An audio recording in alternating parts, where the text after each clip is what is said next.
my great pleasure to be joined by Quinn Duffy, the game director on Company of Heroes 2. I would say long awaited. I would, as a fan of the original, which is 6 years old. I mean, have you been working on this particular game since the first one? Well, I guess after its 2 expansions have been completed. No, not exclusively, but we keep coming back to to the franchise and knowing we wanted to do something new and different in the franchise, and it's just sort of waiting for the ducks to line up, for us to get going on it. Now, obviously, it's a real-time strategy game that takes place in World War II, but the first game got a lot of acclaim and still very, very well regarded. You do approach the genre much differently than sort of what are the standard bearers out there like StarCraft. Yeah, I mean, we have a real tactical focus. I think, it's a strategy game. The game should be recognizable as an RTS game, but we really focus on the tactics of the infantry and the team weapons and the tanks, cover and facing, and the new line of sight system, True Sight, we've introduced. All these add a real tactical element to the game, and then presentation is really important to us too, because these are such evocative stories, and the war is obviously a brutal time and a brutal environment, and those are things we want to portray in the game. The fact that it's actually taking place in a historical setting, something where there are facts that surround it, not space or fantasy, that does in certain ways kind of constrain you in terms of sort of how it plays out with the conventions of the real-time strategy game. Yeah, I mean, we want to deliver an authentic experience, and we're not talking like getting every bolt accurate. It's really about the sort of the tone, the intensity, the immersion, the tension that you find on a battlefield. Those are the things that we're really, really interested in delivering. And the new engine, it looks great, it sounds great, it really adds to that element of immersion and kind of gets the player right into the action.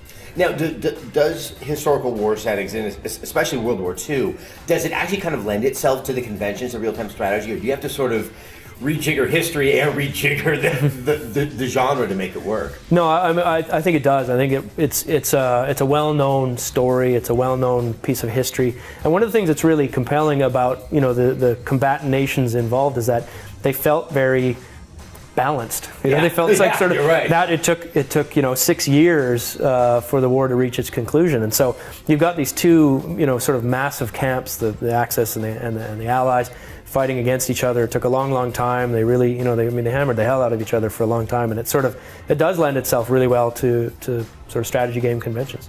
Yes, the war was a test of endurance, and Company of Heroes 2 takes place on the Eastern Front, which I think even more so if you look at the tallies of the dead and what really sort of happened in that part of the war.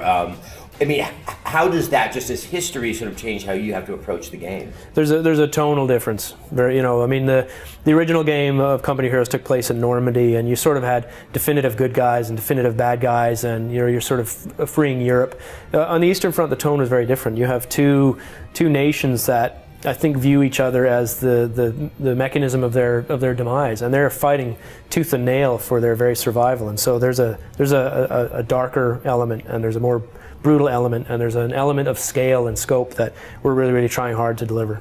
Now, obviously the Germans have returned because they were the primary enemy, but with Stalin and his troops, he really did approach the conventions of war much differently. They were not as technologically advanced, and he also had sort of less regard for the welfare of the infantrymen that he was putting out there. So how does that manifest itself in the game when you're playing as the Soviets? Well, I think part of that is delivered in the campaign in terms of narrative, but even in the army and the multiplayer, it's their ability to kind of turn things around, their ability to be able to sort of produce quickly and to get back on the foot after sort of taking a pounding, so they can recover. And then we've got things like Ura, their ability to sort of heroically charge the enemy, and that allows them to kind of break up a battle and to sort of re-engage in a really convincing way. How does that contrast with how you can be playing as the Germans? Well, the Germans are very versatile. They've got versatile squads. They've got the ability to get good anti-tank weapons and good anti-infantry weapons on the squad level. And in every building the Germans produce has a versatile range of units in it. So they really are able to react very quickly from sort of one building in their tech tree.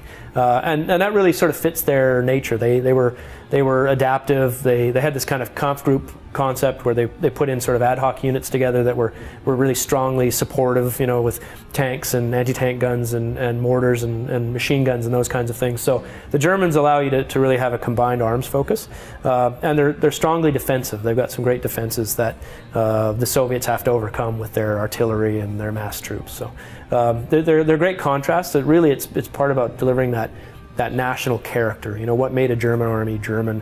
This training and technology and leadership, and the Soviet army is numbers and a willingness to sacrifice and sort of more rigid technology. Now there is kind of a third, I don't want to say army, but enemy that seems to be occurring in the game. That's weather. I mean, historically, every attempt to try to take out Russia has always been undone by just the bitter cold. Napoleon had a hard time, and obviously so did Hitler. How does that play into the game? Well, we've done a lot of effort, put a lot of effort into delivering the sense of cold weather and exposure and snow and ice and all these kinds of things. So we're calling that cold tech, but really it is introducing this general winter, and he's a neutral third party. He affects both players equally, and it changes up how you utilize your tactics in the multiplayer. You have to be careful about leaving your troops exposed; they'll freeze to death. You have to be, try keeping them in cover. You have to put them into shelter. You have to build fires to keep them warm. So it changes the pace of the game a little bit in multiplayer. It's a little more measured when you're in the weather, but smart players can take advantage of weather as well. When a blizzard sweeps in, and some players are going to hunker down, and some players can use that to their advantage and start playing aggressively. So 6 years ago, Company of Heroes comes out, and I would think that was kind of at the tail end of what had been years and years of a lot of World War II themed games, in large part due to the success of Medal of Honor and Call of Duty. And I, for one, also was a little bit like, oh God, another World War II game. And yes, it played a lot differently. Okay, let's fast forward to where we are now.